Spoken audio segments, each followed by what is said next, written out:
Panthers hoping to pull even. Score, Lundell! Before the Stanley Cup Finals heads to Sunrise, a second migrant flight lands in Northern California. They're human beings, they're people with families. And there's a Florida connection. A mother shot after a neighborhood feud. And we do know that our shooter was engaged with the children.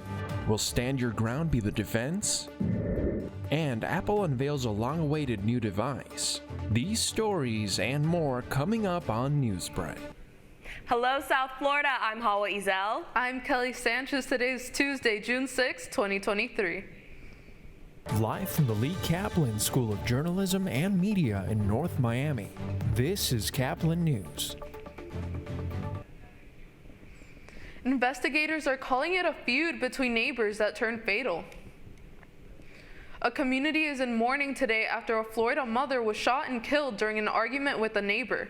Reporter Catherine Silver from WKMG has the details. Bullet holes are visible in the door. Deputies say a woman shot through Friday night, killing a mother after a confrontation involving her kids. We want to ensure that we get the facts right, especially in a case to this level. Sheriff Billy Woods addressing the pressure from the community to make an arrest in the days after the shooting. He says an ongoing feud between the shooter and victim, A.J. Owens, led investigators to the Quail Run neighborhood. Whatever the children were doing, we do know that our shooter was engaged with the children.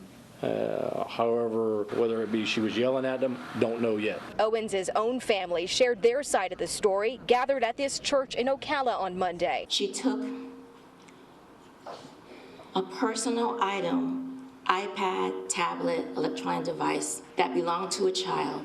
He tried to retrieve it.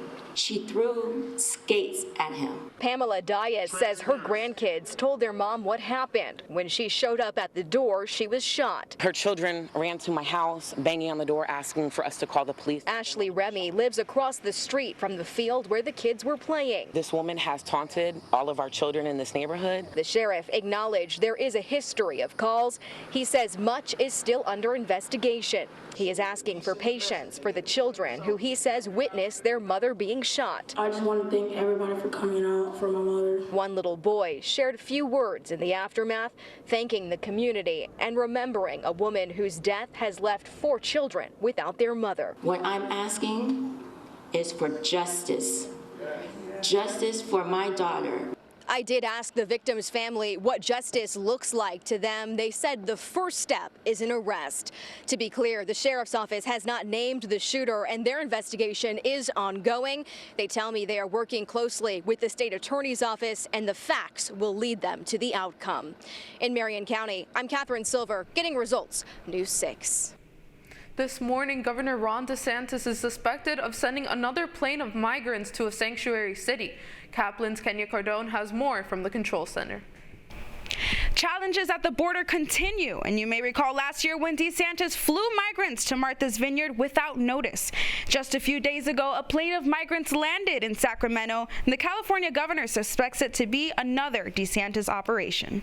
Nearly 36 migrants have arrived in Sacramento since Friday. The first group arrived by private jet from Venezuela and Colombia, according to a nonprofit group.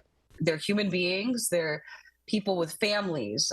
There's some young people, that are just trying to support or make a life for themselves. There's people who left their children behind. The second group, carrying 20 migrants, came Monday on this private plane from Texas, which California officials believe was sent by Florida Governor Ron DeSantis. His willingness to treat human beings, people, as political pawns. It's wrong, and we are getting to the bottom of it. DeSantis, who recently announced he's running for president in 2024, says he's been cracking down on illegal immigration in his state. We have banned sanctuary cities.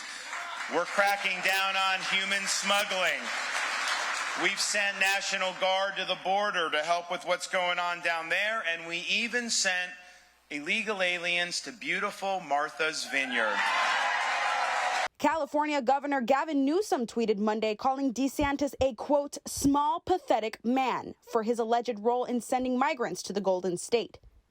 Meanwhile, local and state officials say they'll be providing assistance. The people who are scared, who are vulnerable, who are flown here, they will be well cared for. Newsom says the details about who paid to fly the migrants to California and if they were misled with false promises will be investigated. In the Control Center, I'm Kenya Cardone, Caplin News.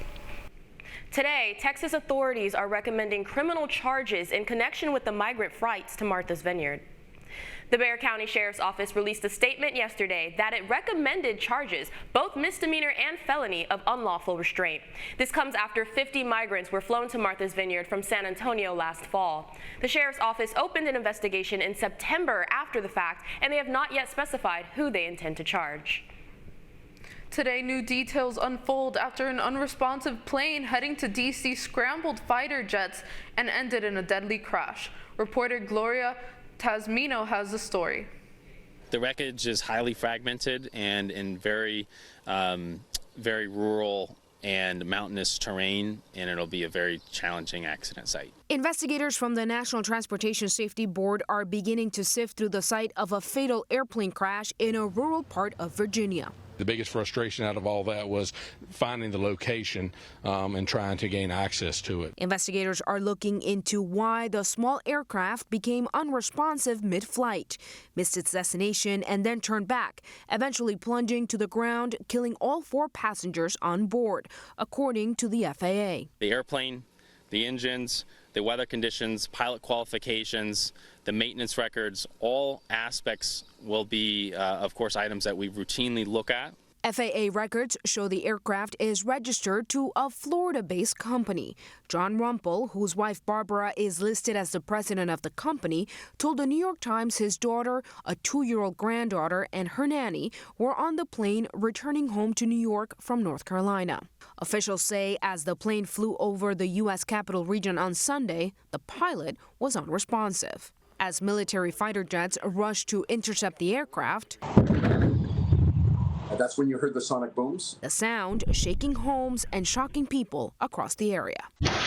The house rocked, the windows rattled, and I mean, it was done like that. Obviously freaked out a little bit. I'm Gloria Pasmino reporting.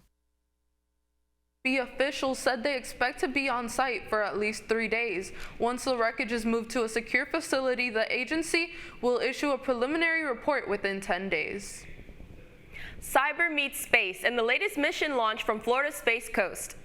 Yesterday at the Kennedy Space Center, satellites were launched by SpaceX and NASA in collaboration with the Air Force and Space Force. The satellites are being used to improve cybersecurity in space and in the Hack-A-Sat competition. A group of professionals will try and hack the satellites while they are in orbit. This morning, Prince Harry is back in the UK to testify in a historic trial against British tabloids. The Duke of Sussex is making an incredibly rare public appearance today as he arrived at London's High Court. He is among dozens of high-profile figures who are suing the Mirror Group newspapers, claiming that their phones were hacked and other illicit means were taken to obtain private information. Apple unveiled its latest product yesterday, a mixed reality headset called Apple Vision Pro. It is the latest, biggest new product launch in years and has already started a buzz in the tech world. In its promotional video, a person looks through the headset and sees app icons appear, and the device is controlled with the eyes, hands, and voice. The headset is coming to users next year, starting at $3,500. The Marlins are on a hot streak as they try to extend their winning streak to 4 games. That's still ahead, and so is this story. As they lost Ratko Gudas. There's Duclair moving in front, stopped by Hill. They score! Lundell! The house always wins in Vegas, but the next game for the Panthers will be back here in South Florida. Newsbreak will be back in 2 minutes. Last week, Brandon met a girl on a dating app. One day after work, he finally found the courage to ask her out. No answer. He started to panic. Was he being too pushy? Maybe it was too... Hey, sorry I didn't respond.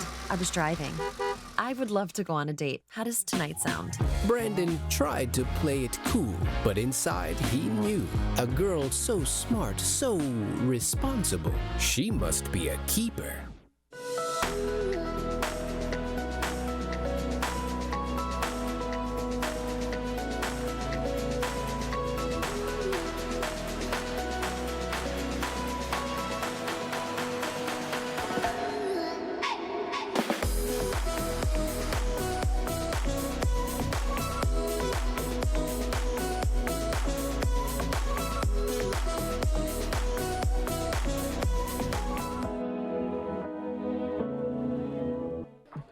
How do you know when you've made the right decision?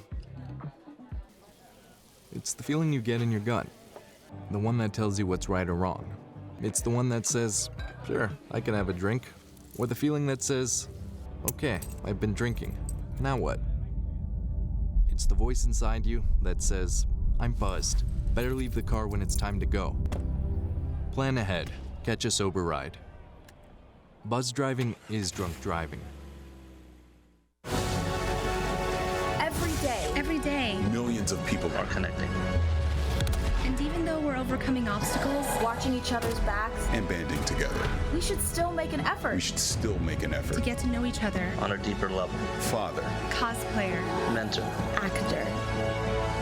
It's time we take a step forward. Come together And discover how accepting our differences can make us stronger.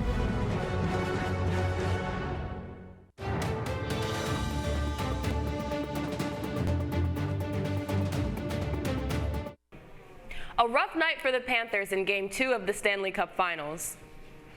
Last night, the Panthers struggled to get going in Las Vegas for Game 2 of the Finley Stanley Cup Finals. The Vegas Knights scored 7 goals, making this the worst game in the playoffs this year for the Panthers. Panthers All-Star Matthew Tkachuk scored once, but racked up 22 minutes of penalty time. The Panthers will return to South Florida to host the Knights for Game 3 this Thursday. The final score was Panthers 2, Vegas 7.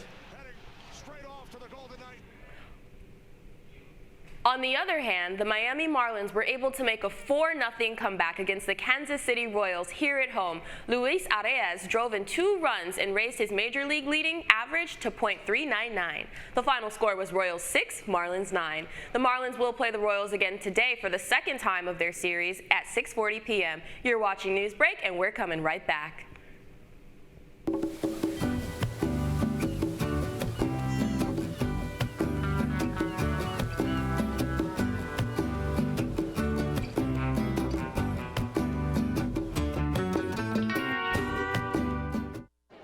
The black truck?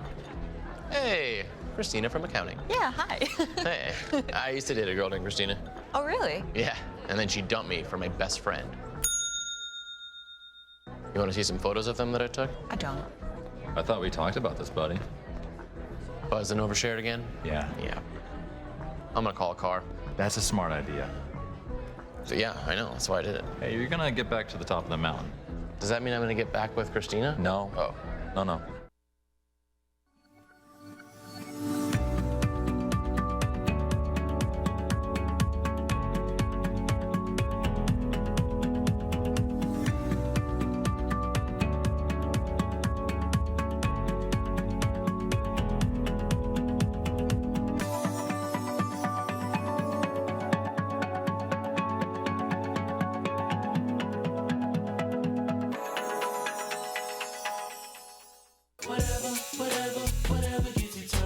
There are a lot of ways to reach out to a friend about their mental health.